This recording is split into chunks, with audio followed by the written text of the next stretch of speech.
નમસ્કાર, YNN ન્યૂઝમાં આપનું સ્વાગત છે। સમાચારમાં વાત કરીએ તો તારીખ 29 નવેમ્બર 2025 શનિવારના રોજ બપોરે 4 કલાકે આણંદ જિલ્લાના આંકલાવ મુકામે ખેડૂતોને થતા અન્યાયને લઈને ખેડૂત મહાપંચાયતનું આયોજન કરેલ છે। તે બાબતે આજરોજ પત્રકાર પરિષદનું આયોજન કરવામાં આવ્યું હતું, જેમાં બોટાદમાં ગયા મહિને જે ખેડૂતો પર અત્યાચાર થયા હતા તેને લઈને કે જે સરકાર જે કરી રહી છે તે તદ્દન ખોટું છે। હજુ પણ ખેડૂતો જેલમાં છે, જેને લઈને વડોદરા શહેરના આમ આદમી પાર્ટીના પ્રમુખ અશોક ઓઝા તથા મોટી સંખ્યામાં કાર્યકર્તાઓ ભેગા થઈને વધુ માહિતી આપી હતી।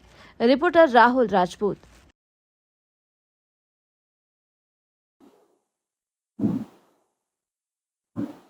આજે અમે અહીંયા એકત્રિત થઈ અને આપની સમક્ષ એક પીસી કરી રહ્યા છીએ, જેનું કારણ ગયા મહિને બોટાદની અંદર કિસાનોની જે સમસ્યા હતી તેને લઈ અમે ભારતીય જનતા પાર્ટીને એક અપીલ કરેલ, ભાઈ જે વચેટિયાઓ છે એમને હટાવો। તેની પર અમારા નેતાઓને ખોટી રીતે જેલમાં નાખી અને છોડવામાં આવ્યા। પછી તેમણે એક મહાપંચાયતનું આયોજન કર્યું। તેમાં બોટાદની અંદર મહાપંચાયતનું આયોજન હતું તો બોટાદને તો જાણે એકદમ આમ કહેવાય ને કે ચારે બાજુથી કિલ્લાબંધી કરી દીધી।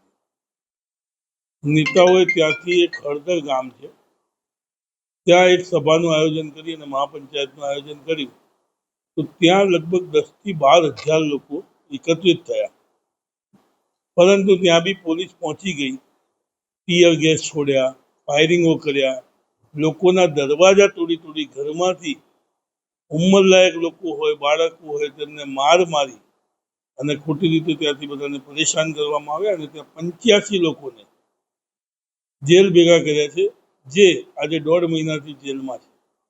તેમની પર કોઈ પણ જાતની ન્યાયિક તરીકે કોઈ પણ અમે કોર્ટ, હાઈકોર્ટ દરેક જગ્યાએ ગયા પણ હજુ સુધી કોઈ સફળતા મળી નથી। અમારી માંગ છે કે અમે જો આ જ રીતે ભારતીય જનતા પાર્ટી અમને ઠેર હેરાન કરશે તો અમે આખા ગુજરાતની અંદર મહાપંચાયતનું આયોજન કરવાના છીએ અને જે કરી રહ્યા છીએ।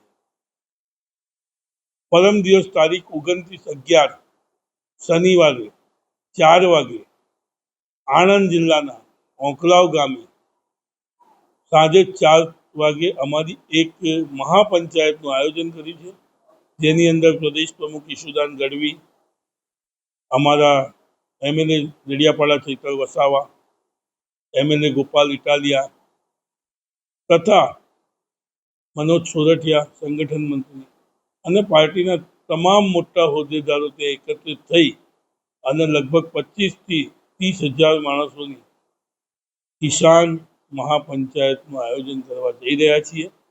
અને આ જ રીતે જો અમને હજુ બી કોઈ ન્યાય નહીં મળે તો આખા ગુજરાતની અંદર અમે ખેડૂતો માટે એક થઈ, ખેડૂતોની સાથે રહી અને જે 54 લાખ ખેડૂતો છે તેમની એક મોટામાં મોટી સભા અને મોટામાં મોટી મહાપંચાયતનું આયોજન કરીશું। Yes ma'am. जो आगे हरदर गांव में जो हुआ किसानों के साथ और किसानों को जो न्याय नहीं मिल रहा है, उनके जो हक के पैसे मिलने चाहिए वो नहीं मिल रहे, और ये कुदरती जो आफत आई उसकी वजह से आज पाक में भी नुकसान है। तो उन लोग खेडूत लोग आज राह देख के बैठे हैं कि कब हमें हमारा मुआवजा मिले और जो सहाय मिलने वाली है वो मिले, उसकी राह देख रहे, वो मिली नहीं है। तो हम सरकार को भी निवेदन करते हैं उनको जल्द से जल्द ये मिले।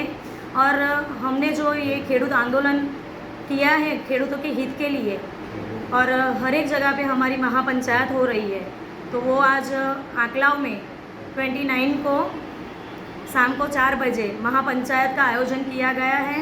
तो मैं सभी खेडूत भाई मित्रों को, जो भी मजदूर खेडूत है, वो सबको आह्वान करती हूँ कि आप सब वहाँ पे आइए, उपस्थित रहिए। Subscribe now and press the bell icon. Never miss an update.